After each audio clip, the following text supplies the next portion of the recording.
Hello, my name is Diane, and today I have another try a chapter. I am now more than halfway through my TBR in reading the beginnings of every book on my TBR to decide whether or not I still want to read them based on just my first impression of them. If I'm still interested in a book, it gets to stay on my TBR, and if I'm just not hooked from the very beginning, I'm taking it off of my TBR to maybe come back again someday, but just to get through my TBR and just keep the books that I'm genuinely really interested in right now on it. Today I have 19 books to talk about that I've read the beginnings of. Maybe shockingly for you, but honestly not that surprisingly for me. I'm only keeping one of these books on my TBR. The other 18 I'm taking off. The majority of this group of books is just things that have been on my TBR for quite a while that I've really lost interest in, or over the last couple of years I've figured out more specifically what things I like and don't like in books at this point in my life. And a lot of these are just types of books that don't really appeal to me, that I wanted to try out, and then I did and realized I just don't really like them in general. But I still wanted to give these books a shot because just because I don't usually like a certain type of book doesn't mean I never do. And since I was already doing this project with a ton of books, I figured why not give these ones at least a chance so that I know for sure that this specific story doesn't really appeal to me. So let's start with the one book that I am going to keep, and then I'll run through all of the books that I'm not going to keep. The one I decided to keep is Violet Made of Thorns by Gina Chen. This is a fantasy enemies to lovers young adult romance, which usually not what I'm into. I think they're fun once in a while, but I'm just way too old for young adult at this point. I'm not a young adult, and they don't really appeal to me. I also don't generally like romance, at least when that's the center of the story. The story follows Violet, who is the seer for the king. She's not particularly good at her craft. She's pretty young, not very experienced, but she can still see bits of the future in her dreams. And she does occasionally lie to suit the needs of the kingdom and the king, whatever he requests of her. And in the beginning of this book, we find out that there has been a prophecy by a previous seer that was pretty vague, but has said that the kingdom is basically doomed unless the prince marries, and then his bride, for some reason, is going to determine whether they can avoid this curse or not. And they've determined that this curse is probably pretty far off, but they don't really know what's going to spark it or how long they actually have. So everyone's very eager for the prince to finally find a bride so that they can hopefully avoid this curse. And Violet has assured the people that on the prince's latest trip, he is going to meet his bride. Unfortunately, he's just not very interested in getting married unless he falls in love with someone. And there's something in their past that Violet and the prince don't really get along with each other. They just kind of have to work together because eventually he is going to be the king and she is going to be his seer. This isn't really a book I was expecting to keep on my TBR, to be quite honest, but I think stories like this are pretty fun once in a while, and I am interested to see what happens, what this curse actually is. I do know that this was planned to be a duology, and there is not going to be a second book anymore. I don't know how conclusive this one book on its own is going to be, or if it's just going to be like a cliffhanger ending, and I'll just never know what actually happens. But I'm willing to at least give it a shot. Okay, that's enough about that book. Let's move on to the books that I am taking off of my TBR. Again, I've said this, I think, in every video that I've made in this series, but this doesn't mean that I think these books are bad. It doesn't mean that the writing is awful or the story's bad or anything like that. I really just read the beginnings of these books and made my initial judgment on them. The fact that I'm taking all of these off of my TBR doesn't mean I dislike them. It just means I'm not really interested in reading them right now, and I wasn't hooked from the very beginning. So the first of these books is Star Eater by Kirsten Hall. This follows a main character who's, I think, in like a convent, and they're on a pilgrimage, and that's really all I know about it. I don't know, it didn't really capture me in the beginning. The synopsis, reading that again, didn't really pique my interest that much, and that's that. I don't know, it just didn't really hook me from the beginning. It was very strange, and I've just kind of lost interest in the premise of this story over time. The next book is Phaedra by Laura Shepperson. This is a retelling of Phaedra, which I honestly don't really know anything about. This is a Greek retelling. I just don't like Greek retellings. That's something that I've figured out after reading a handful of them over the last couple of years. They just don't interest me at all. I know a lot of people really like Greek retellings, Greek mythology, Roman mythology too, but I think Greek mythology has really had its moment in the last couple of years, and it just does nothing for me personally. So reading the beginning of this, we follow Phaedra. The opening of the story is when she is a young girl, and there's her mother and older sister are with her, and she doesn't really understand what people think of her family and her mother particularly. I don't know, it's a Greek mythology retelling, and I'm just not interested in that. And that since I've put this on my TBR between then and now, I've learned that about my own reading taste. So I'm not going to bother reading this because I don't think I'm going to enjoy it. And I'm going to go into it with that bias of just not liking Greek retellings for whatever reason. Then I have Barrow of Winter by H.M. Long. I don't know why I didn't know this when I put this on my TBR. This is like the third book in a series. I've been told you can read it on its own. It's a pretty standalone story within the world, and I've read series not in the correct order before, so I'm not too concerned about that. This starts right with some action. I don't know, it kind of sounds like an interesting world, but I just really wasn't drawn in from the very beginning. So this may be an interesting series. I may potentially go back to it at some point, but at the moment I'm just not interested in reading the story. Then I have The Great Big Demon Hunting Agency by Peter Oxley. This one, I was kind of on the fence about this one. It sounds interesting, but I'm just not sure I'm interested in this type of story, which is more like detective sort of story. I mean, it's a demon hunting agency. But I thought the beginning was interesting. You start with this woman who's walking in like an alley or something, and it ends with her getting attacked suddenly, kind of cut to black sort of situation, and then we switch to the demon hunting agency. And I think that's a really interesting setup. I just don't think it's something I'm interested in right now. I like those stories very sparingly, but it's just not something I'm looking for right now. Then we come with Vengeance by H.G. Murley. This, I don't know a ton of details about the premise of this, but this takes place during a wartime, which I'm not into war stories. I'm just not. They're once in a while as part of a story. I don't really mind them, or more like fantasy heavy empires going to war, those types of stories. But that I think is a very different tone and a very different type of story to just a war story, which is what this is. And that's just not a setting or a main focus that I'm really interested in reading. Blade of Dreams by Daniel Abraham. I think this is the second book in a series. Similar to Barrow of Winter, I'm pretty sure you could read this on its own, but I just don't want to. I didn't even read much of the beginning, to be perfectly honest. I couldn't tell you anything about this story. It opens just kind of describing the city, and I don't know, it just felt like a lot of exposition and nothing was actually happening.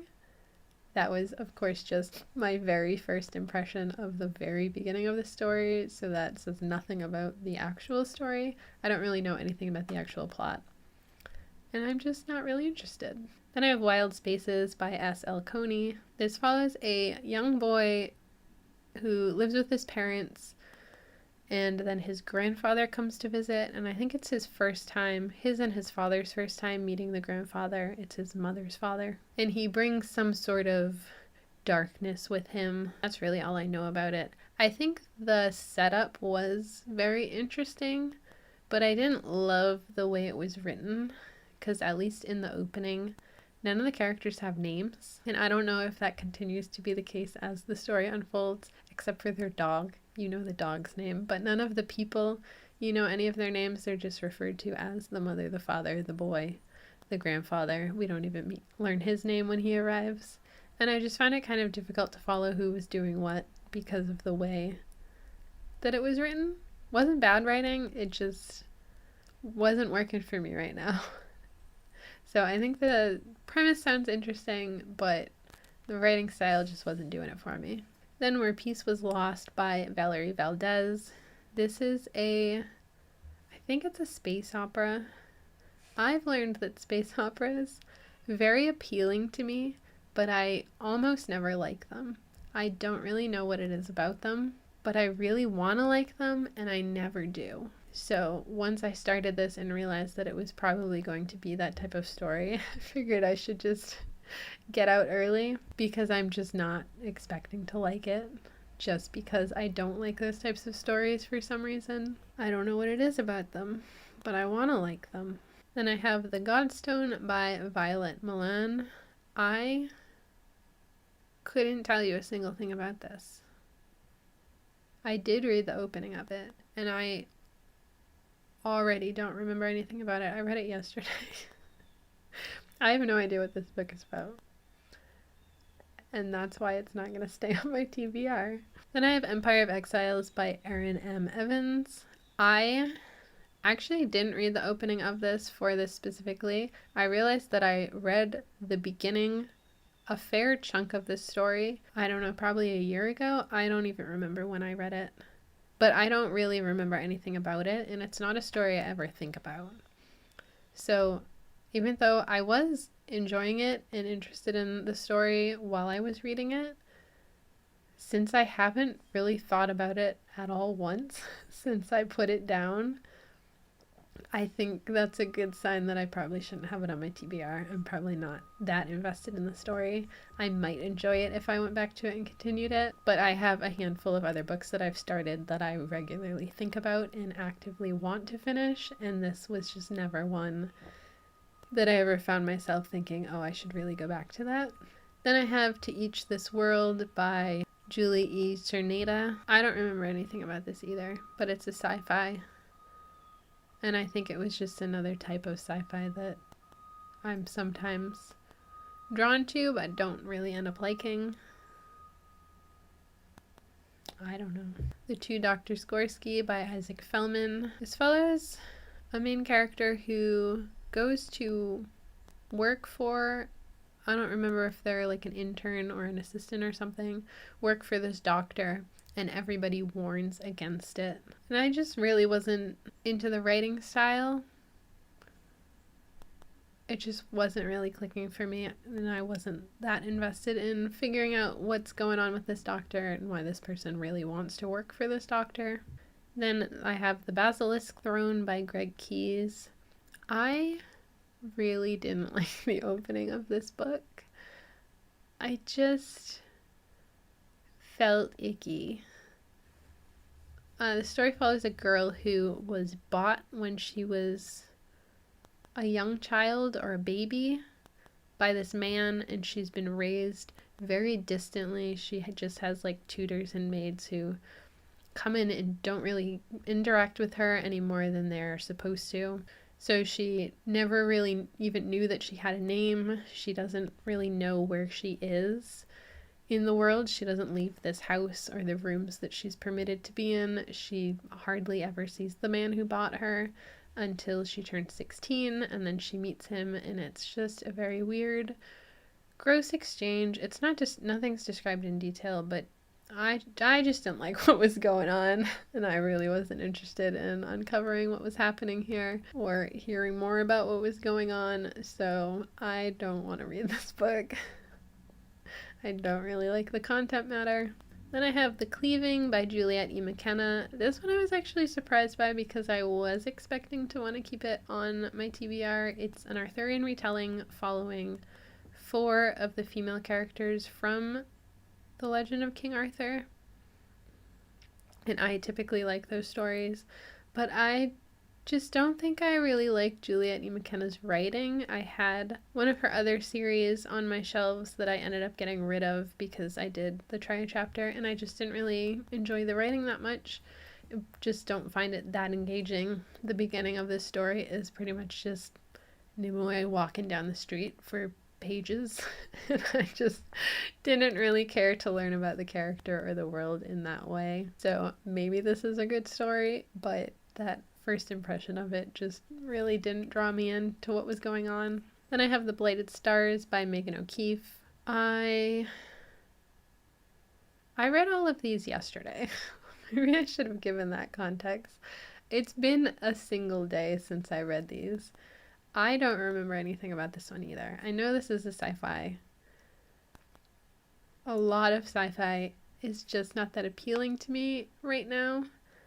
I couldn't tell you anything about the plot of this, and so it's coming off of my TBR. Then I have Battery Life by Brenna Gilpatrick and Gregory Lang. This is a sci-fi, and we start with a main character who is on like a ship, and they're orbiting somewhere, I think, and they're having solar flares supposedly, or they're claiming that that's what's going on. I don't know, something's going wrong with the ship. It doesn't feel that like dire or dangerous, but it is kind of a strange situation the way that it's presented. And that's as far as I got. Sounds like a more lighthearted type of sci-fi in the tone of the writing anyway, and I just wasn't super engaged with it. Then I have Hammer of Fate by G.N. Gujian. I don't remember anything about this one either. I have no idea what this book is about, but I'm probably never going to read it. What is this about? I feel like I do. What's that other one about? War and stuff?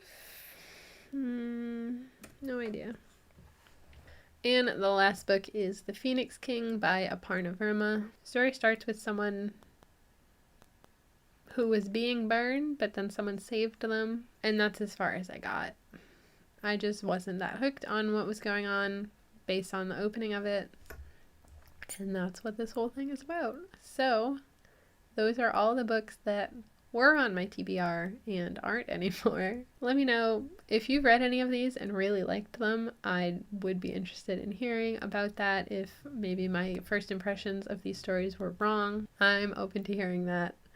If that's the case, that doesn't mean I'm definitely going to put them back on my TBR, but I'm open to being convinced to give them more of a fair shot at some point. I do still have 2 more of these planned, and then I should be all the way through my TBR, which I'm very excited about, because looking at the section of my TBR that I've already gone through and seeing just the books that I've kept after doing this, I am really excited to read them. It like makes me want to read more, which is great because I've been in a very long slump that I'm really sick of. I really want to be reading, but I'm just not that invested in a lot of the books I've been picking up. So doing this has really gotten me more excited in picking up more books and getting through more stories, because when I look at my TBR, it's just books that I've read the openings of, and I was really interested in seeing where things were going and what was going on with the characters. So this has been a lot of fun. I'm really excited to keep doing this and eventually get through my TBR until my entire TBR makes me feel excited to read all of the books on it.